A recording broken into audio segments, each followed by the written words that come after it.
T knowledge T V دیکھنے والے تمام معزز دوستوں کو السلام علیکم۔ لاکھوں کروڑوں درود و سلام محمد مصطفیٰ صلی اللہ علیہ وآلہ وسلم کی پاک ذات پر۔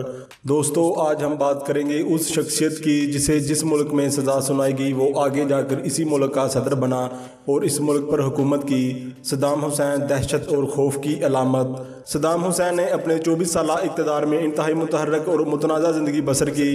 صدام حسین اقتدار میں آنے سے پہلے اور بعد میں پوری دنیا کے اخبار اور میڈیا چینل کی زینت بنے رہے۔ صدام حسین التکریتی صوبے کے شہر تکریت کے گاؤں جادہ میں پیدا ہوئے۔ صدام حسین کا تعلق ایک غریب گھرانے سے تھا۔ صدام حسین کی پیدائش سے پہلے ہی ان کے والد حسین المجید وفات پا گئے تھے اور صدام حسین کی والدہ صوبہ طلفہ نے صدام کے چچا حسن المجید سے شادی کر لی۔ صدام کے چچا حسن المجید نے ان کا نام صدام حسین رکھا۔ صدام کے لغوی معنی ہیں سامنے آنے والا اور ڈٹ کر مقابلہ کرنے والا۔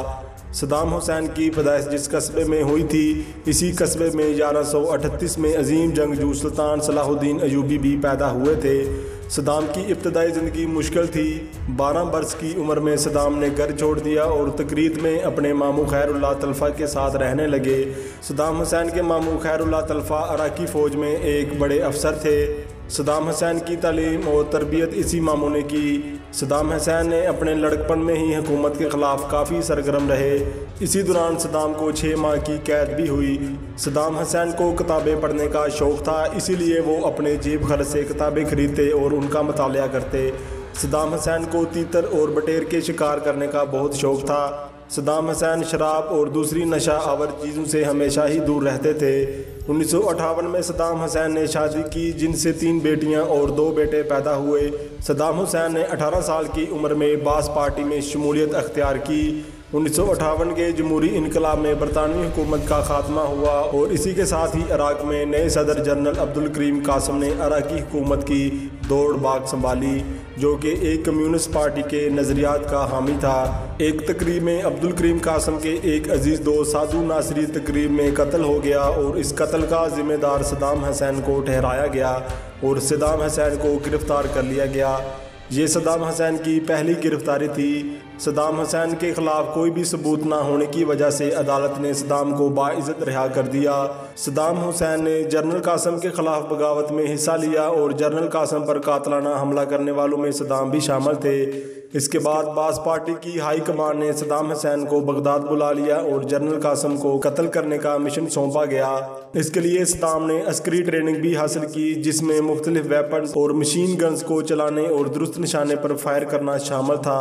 عسکری تربیت حاصل کرنے کے بعد صدام حسین جنرل قاسم پر حملے کے لیے باعث پارٹی کے کچھ ساتھیوں کے ساتھ صدارتی محل پہنچ گئے اور ارد گرد کے ماحول کا جائزہ لینے لگے اور سارے انتظامات مکمل کر لیے۔ صدام حسین صحیح موقع کی تلاش میں تھا۔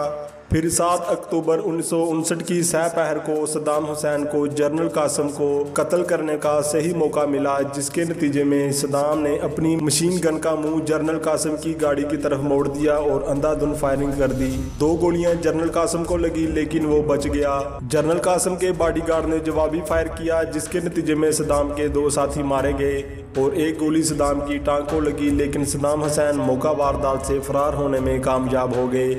گرفتاری کے ڈر سے صدام کسی ہسپتال بھی نہیں جا سکتے تھے اور پھر صدام کے ایک ساتھی نے کسی طریقے سے صدام کی ٹانگ سے گولی نکالی اور پٹی کر دی۔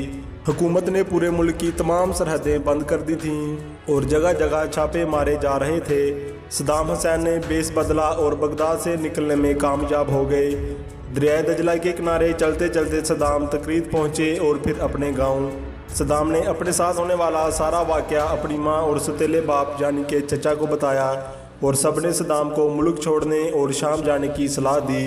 صدام بھی یہی چاہتا تھا، کیونکہ باعث پارٹی کا ہیڈ کوارٹر بھی شام میں ہی موجود تھا اور صدام کو شام آنے کا بلاوا بھی آیا ہوا تھا۔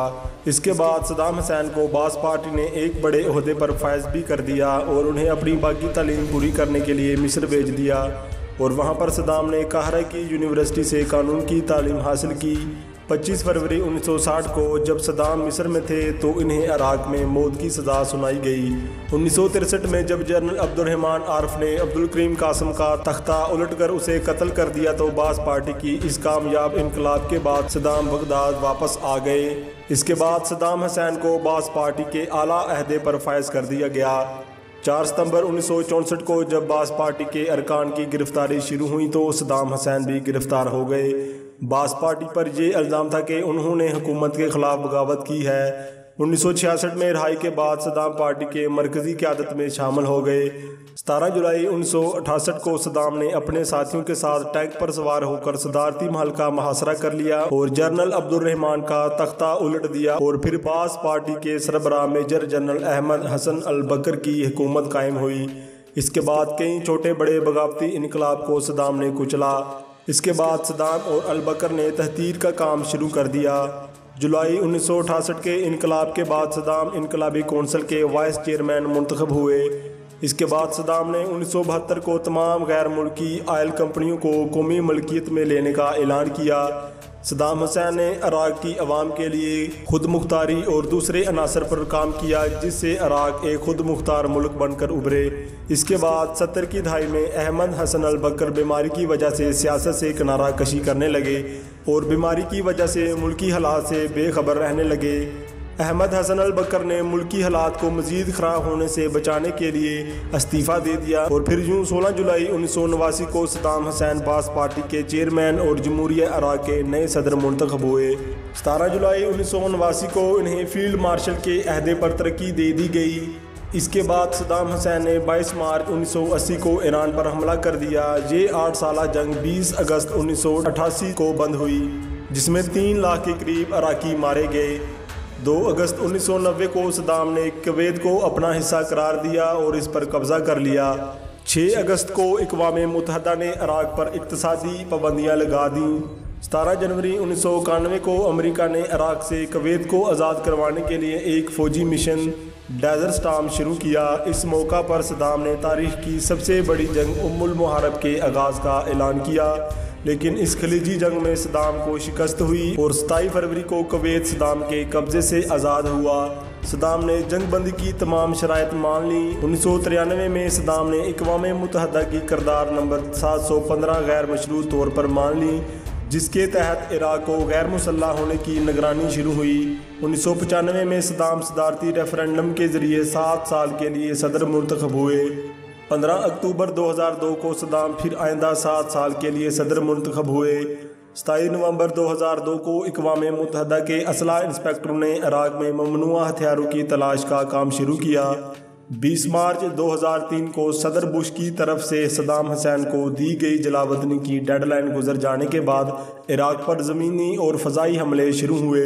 9 اپریل 2003 کو امریکی فوجی عراق میں داخل ہوئے اور صدام حسین کے مجسمے کو گرا کر عملاً صدام کے اقتدار کا خاتمہ کر دیا اور پھر صدام حسین بغداد سے روپوش ہو گئے۔ بالآخر 14 دسمبر 2003 کو وہ تقرید کے ایک تہہ خانے سے گرفتار کر لیے گئے۔